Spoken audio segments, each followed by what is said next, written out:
A few days ago, there was a post on my account called "What is the meaning of marriage?" Reading it was refreshing.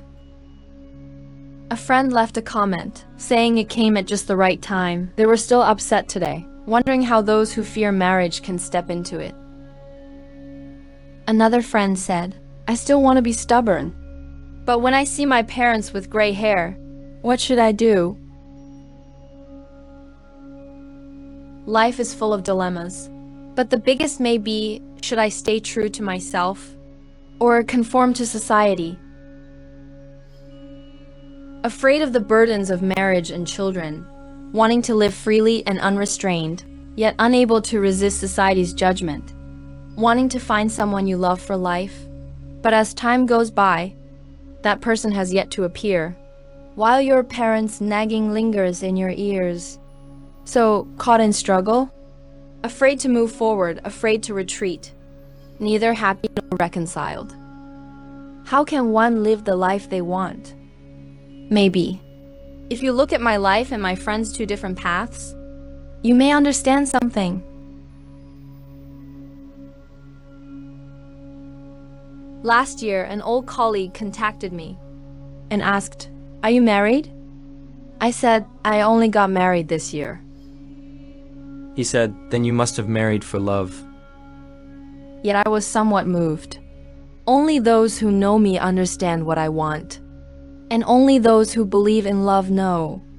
I'm not being pretentious, not being picky. I just want to wait for the right person to appear. That sentence made me hear my persistence in staying true to my heart. A few days ago, I had a phone call with an old friend from years ago. He asked me, "Are you married?" I said, "Yes, I am." I asked him, "Are you still single?" He said, "Yes." Back then, he and I worked in different departments of the same company. We ate meals together, went shopping, met clients, and talked all night in hotels. I still remember one day, on a street in a foreign city, with a storm about to come, we ran hand in hand through the wind. At that time, we were still young, but we already had plans for the future. I followed the principle of better none than the wrong one, wanting to marry someone I truly loved, and I wasn't afraid to wait for it, but he had already decided back then to live a carefree life on his own. Later, I resigned from the company and returned to my hometown, found a stable job, met my partner, got married, and gradually lost touch with him.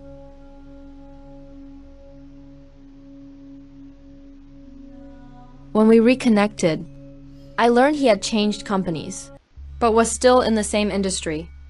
He had a house, a car, and was self-sufficient on his own. I said that back then I wandered restlessly, dreaming only of falling in love. He would call me from outside my window. I'd lean out to look at him, then hop on the back seat of his bicycle to go play. Now, my partner and I don't have much money, but we live at ease, getting along harmoniously with family, with a warm home, a stable life I once dreamed of. He said, "Since I was young, I always had a strong wish to own my own house. So, with my family's help, I bought one early on. That day, when I saw the girls at the company troubled by love, I thought how troublesome it all is. I said, "Then you must be very happy now. This is the life you always wanted." He said, "Yes." I have a place to live, a car to drive, and no financial worries. As the years passed, we each finally got what we wished for. But don't think we only had happiness. Do you know the sorrows we once had? In a small county town, marrying later than my peers, I had to face people's greetings, whether kindly or with curiosity. That invisible pressure made it hard to breathe. I also deeply worried. What if in this lifetime I never found someone I liked? What then? Would I grow old alone? I even thought maybe I should just compromise. Marry someone decent enough. Isn't that how many people get by? But when I thought about spending my life with someone I didn't love, the suffocating feeling of it was terrifying. So what could I do? I could only gather my courage again, hold on to the end, until the right person appeared, and finally hear the sound of flowers blooming.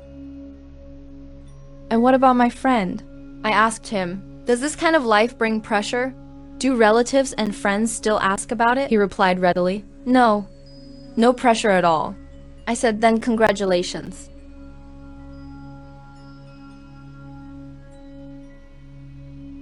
Although he spoke lightly, I can imagine the hardships he went through on this path. Like me, he had to endure loneliness, isolation, and gossip, even questioning himself, wondering if such persistence was meaningful.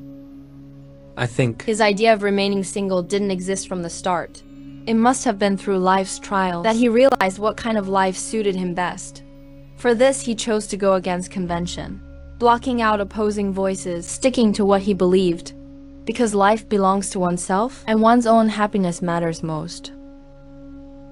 So, if you're still torn at a crossroads in life, not knowing which path to take, then why not ask yourself, which path do you love more, and which kind of suffering can you not bear? In truth, whichever path you choose, there will be hardships. There will be pros and cons. That's exactly why it's so hard to decide. For example, if you choose to be child-free, can you tolerate your parents' constant nagging? When faced with their graying hair, will you feel unbearable shame and guilt? If the pain of guilt outweighs the joy of being child-free, then it's better not to choose it, because you wouldn't truly be happy.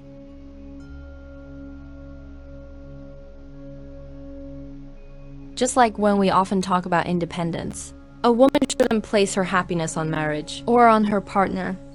But what you can't deny is, wanting to find someone to rely on is also a right. Some girls are just afraid of loneliness.